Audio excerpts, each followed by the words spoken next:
What's going on, everyone? Welcome back to another episode of Landing on the Plains, all things Auburn football from someone who really lived it.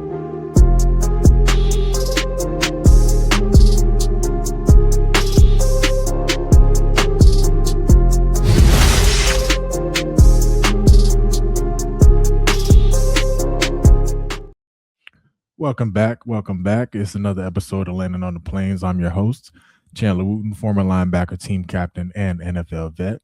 And today we got another good one for you because, man, it's a lot going on between camp, another breakout star, and a scrimmage preview. Before we get to that, obviously we got to touch on this Jaylen Daniels situation.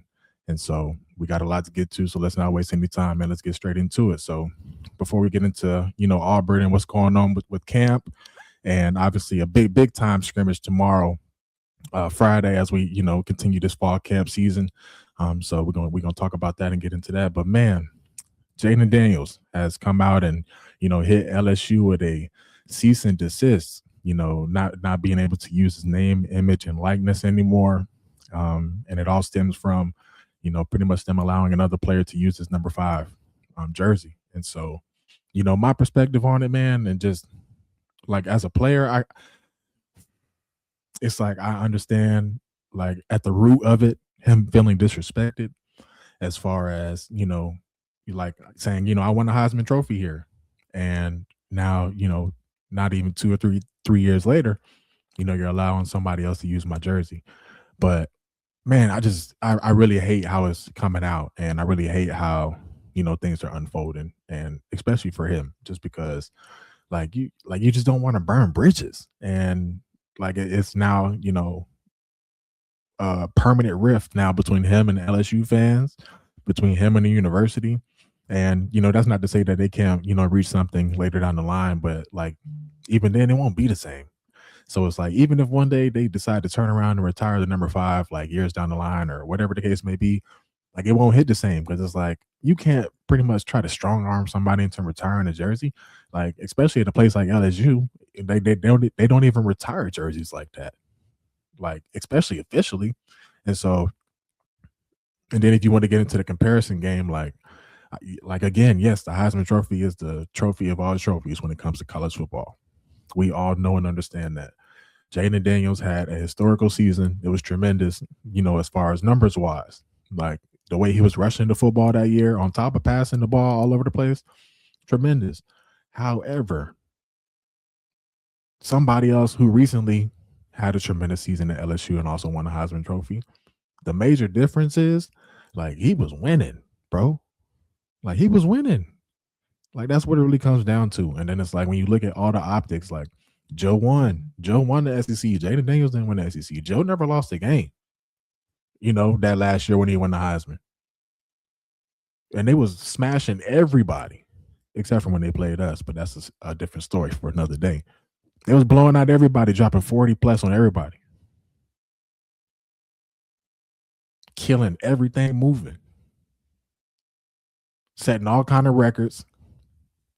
Won the SEC, went undefeated, and then won a national championship. Their other Heisman Trophy winner also undefeated national championship. Jaylen Daniels, like, yes, tremendous numbers, like I said, and a tremendous football player. Like, we're not taking nothing away from 5. Like, he was awesome. But he was 9-3, and they went to play a bowl game against Wisconsin. A bowl game in which he opted out in, by the way, which I personally don't have a problem with, but that's not legendary stuff. Like, it's not. Like, optics and stuff like that matters when we talking about all of that kind of stuff, right? Like, you can't opt out your last, like that's just not a legendary type of move to close out a legendary career. You spent majority of your career elsewhere, came to LSU, and again was phenomenal, but it didn't translate to anything significant outside of the Heisman Trophy. And it's like when you walk around LSU, like you think about LSU number 9, like you think about Joe. 10 years from now, you think about LSU number 5, like majority of the people not going to automatically think about Jaylen Daniels. I'm sorry, they're not. And again, that's not to say he wasn't a tremendous football player. He was, and he still is. But it's just like I also don't like the timing of it too. Like when this is coming out while you're in the middle of training camp, ahead of the biggest season of your career, because he got to make it happen this year.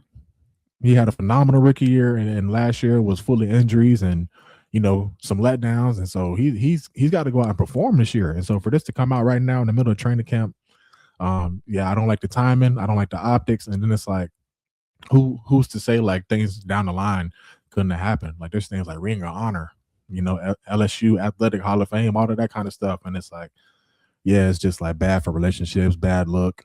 Um, Again, I understand at the root of it, him, kind of stepping back and saying like, I won the Heisman Trophy here, and apparently it was agreed upon and promised, that nobody would wear that number, and then the same coach that he played for won the Heisman Trophy under, then promised the number to the recruit, the guy who's wearing 5 now.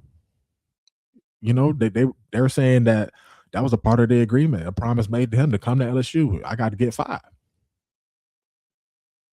And so now Lane's there, and he's saying I'm upholding that because that was promised to him to come here, and that is what it is.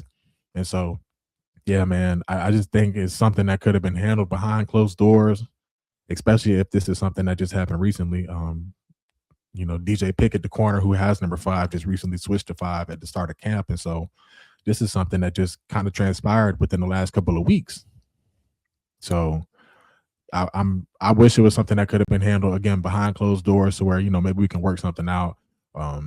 Again, you never knew or never know what was going to happen later down the line, like Ring of Honor, Hall of Fame, all of this different kind of stuff, man. And so yeah, hopefully they can work something out. But yeah, it's just just from my point of view, I don't really like it, from his side of things. But nevertheless, let's get straight into some Auburn football, man, and let's really get into it, because there is a player who was making some major waves right now throughout the first week and a half of camp, and his name is Eric Winters, man, safety, sophomore safety, who is emerging as a guy who I think Auburn fans need to start being excited about and expecting some big things from him this year, just because you're talking about a kid who, like, again, safeties coaches got done talking about him in the interview that he's a big kid, man. Like, I think he's about 6 foot 215 back there at safety. Like he's coming down, and they're saying he's playing violent. And so you're talking about a guy who has a bigger, stronger build, who can come down and kind of be that enforcer. He's a guy who stepped up in camp, this first week and a half, like I said. And so, man, that's a guy that I think Auburn football fans need to start penciling in as a guy who's going to really contribute this fall, just because, like, man, that safety room is so deep. It is. And I've talked about it, a lot of guys have talked about it, that room is so interchangeable. And so I think we have about 5, maybe 6 guys, but definitely 5 guys for about 3 positions when it comes to those 2 safety positions, and then that nickel position. And so I think it's going to be imperative for one of those guys to really come out now that we're in camp, but also once we get to the season, to come out and really establish themselves, as that alpha in the room. And so, between Eric Winters, he's been, with that first group mainly throughout this entire camp so far. And so it seems like he's really commanding, one of those spots right now. And so we'll see how, things continue to progress there. But man, I don't think you deny a young guy like that with that kind of ability, that kind of size, and just the way that he's practicing right now. Like, you go with the young guy. You go with your young guy. You do. And so I think it'll be interesting to see, can a guy like Caleb Harris come back on and come on strong. Sylvester Smith is a guy who we're dependent on back there, and obviously Champ Anthony as well. And so, man, it's going to be interesting to see, again, how this staff uses all of those guys, how they, all can play all of the different positions, and they're cross-training right now. You still got Champ, being able to move from safety to nickel. I know last week he was, getting some reps in at corner as well. Eric Winters obviously back there commanding in one of those spots, and Sylvester Smith being able to play all over the place. And so we got options. And so, that room being one of our deeper rooms on this team, I think quite honestly, maybe second behind linebackers. And I'm really high on this running back room as well. But those are probably my top three position rooms. On this team. You can argue D line as well, but it's just again a strong room, and so I think it's going to be interesting to see how it unfolds. And so Eric Winters is a guy that after this first week and a half, and him continuing to run with the ones and again stand out, and now he's more so a reserve kind of guy, but now commanding the defense a little more, becoming a little more vocal. So to be as a player, that screams confidence. And so if you're talking about a guy who in his second year has made a leap physically, and now he's making a leap mentally and verbally on the field as well, like that screams breakout year to me. And so, man, like if a lot of these guys on this defense can break out like I think they're going to, like I think that takes us from that good category to like that really, really good category to maybe taking us over the top and being in that top echelon, especially in the SEC. And if you can be a top defense in the SEC, that means you're a top defense in the country. And so I think, we need like there's some guy like Jared Smith, Eric Winters, like even a guy like Elijah Mendez. Like, dude, there's some dudes, like there's some freaks on this defense, bro, like who we need to step up. And if they do, couple them with all the pieces that we already have, some guys that have already proven themselves who obviously got to go out and continue to do that and do it again. But man, hey, we're going to have some conversations and we're going to be in a lot of football games. And I think the biggest difference from last year to this year that will help us in games is obviously our offense will be better. But let me tell you why. Because I don't think our offensive line will be drastically better or drastically worse than our offensive line last year. And to some Auburn fans, that may sound a little scary because offensive line has been a point of issue for us over the last couple of years. But our offensive line last year could have easily won us 8-9 games. Easily. We were in every single game with that same offensive line. You know what I mean? And so it's like, I know we're as a fan base so tired of hearing, oh, we're close and this, that, and the third, but it's like we just upgraded times 100 at quarterback. We just upgraded times 100 at play caller. We just upgraded times 100 at tight end. We just upgraded, at times probably 50 in the running back room just because Jeremiah Cobb got a lot better. And then you add on, the surgence of a guy like Omar, and hopefully we can get Bryce Washington to come along as well. So the running back room as a whole is better. And the receivers know this scheme. They know this system. So as an offensive whole, we are better. But that's not even the best part about it. The best part about it is going to come from these coaches. But this staff offensively is far and away better than the staff we had previously. And I think it's going to show up in like our game plans, like the way that we attack teams, the way that we make teams prepare for us is going to be so much different than it has been. Like we were promised the offensive guru and we were promised all of these things. And man, we obviously never saw that come to fruition. But the way that we prepare each and every week, like this staff, the way that they have proven, across multiple different stops, that they can game plan and scheme things up, that's to our advantage. Not only that, but the ability to make adjustments, bro. The ability to make adjustments, man, because that's been one thing that has been killing us. We'll come out so hot, and the second teams make out, what we're doing, or the second teams make adjustments, we're dead in the water, especially offensively, bro. Like we have been dead in the water, and you see it time and time and time again. We get to that second half, and we already know exactly how it's about to go. We're gonna come out, the opening script is gonna be great, or we're gonna come out and we're gonna be firing on all cylinders, and then somewhere along the middle of the game, things will go cold, and we're just going to all start looking around like it's happening again, isn't it? It's either that or it's going to start from the very beginning, and we already know what's going to happen the entire day. Them days are over. Those days are over. And that alone will make us a significantly better offense. The ability to make adjustments, the ability to have way better game plans and plans to attack teams' weaknesses. And then like go tempo. Like, bro, we never used tempo to our advantage really when we had you. We hardly used it really. And so for us to be able to up the tempo, control the game, control the clock, be able to use the quarterback weapon as him being able to run the football as a weapon, coupled with the running backs that we have, being able to get the ball out quick, get first downs, move the chains. Now we going fast. Now we hitting teams over the top. Now we creating big plays. Oh, now teams are tired. Now we breaking tackles. Man, I'm telling you, we're about to be a way better football team. And our defense, like I said, we get those couple guys to come along, man, we're going to be scary. And so, man, looking forward to, this scrimmage that we got tomorrow. We're going to preview that just here for a quick second, man. And just, I know what that first scrimmage in camp is all about.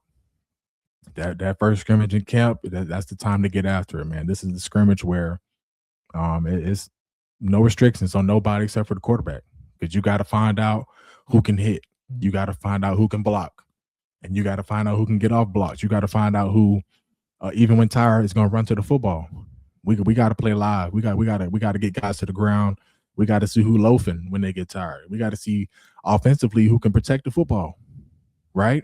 Because now it's live. We got full contact going to the ground, guys, punching at the ball, stripping at the ball. Who can make plays on the football as a receiver and defensively as well, right? Who's going to be physical? Who's going to communicate even when tired? Like, these are the things you're looking for in that first scrimmage. You're looking, for guys to take, what they've learned this first week and a half and just go out and apply it in a more game-like setting. Like these scrimmages, they hold weight, especially that first one. Because like I mentioned about a week ago, after that first scrimmage, that's when coaches kind of hone in on, okay, I kind of know what we got. And this is kind of where our weak areas are, and this is what we need to work on. And so this is kind of like that time for these guys to go out. Like I said, man, there will be another scrimmage, maybe even two, depending. I don't know, schedule wise what they got going on, but there'll definitely be at least two. But this first scrimmage, man, this is where you crank it up, and you crank it up. It's your first opportunity to go out, perform live. It's going to be high intensity, so it's this is your first opportunity to really show up, and so it means something. It means something, and so I know the guy's going to approach it as such. So we're going to see who goes out and performs, and so I think that's what I'm most excited about, to kind of see who continues to stand out. Some guys who have been standing out, like, is it going to be Omar having a big day? Is it going to be a guy like Deshaun Spencer continuing to have big days? Is it going to be some surprises? Is somebody going to show out and kind of surprise us a little bit? Defensively, I kind of want to see, who can tackle. I know it's going to be a big day for defense. Like, I know that first scrimmage, man, guys are tired, bro. Because I've said it before. There's nothing like playing football. And nothing can get you prepared for playing football like playing football. Like, there's nothing else that can get you in that kind of shape. And so those boys will be dog dead tired. I promise you, it's going to be hot. No matter what time of day they out there, it's going to be hot. And so we got to run to the football. I think that effort will be a big thing to track. I know they'll be keeping track of things like, loafs, things like that, MAs, MEs, missed assignments or mental errors, things like that. And so those things tend to rise in that first scrimmage just because of, fatigue and things like that. And so I think from the defensive standpoint, it's going to be about discipline and then trying to attack that football. We got to create turnovers, so attacking that football and then just being sound tacklers. And so I think those are what you kind of focus on defensively, and then offensively, protect the football, work on your stuff. And you just want to protect the quarterback, even though he's not live. And so, yeah, man, it's going to be exciting to kind of hear and, may hopefully see a couple things, but definitely hear about, how the scrimmage unfolds and kind of who rises to the top. So it's going to be interesting to see, and obviously very, very, very, very, very important for our development as we continue to move forward in this camp season, man. And so I appreciate you guys tuning in. That's all we got for today. Make sure you tune into the next one. If you like this episode, make sure you like, share, and subscribe. And as always, War Eagle.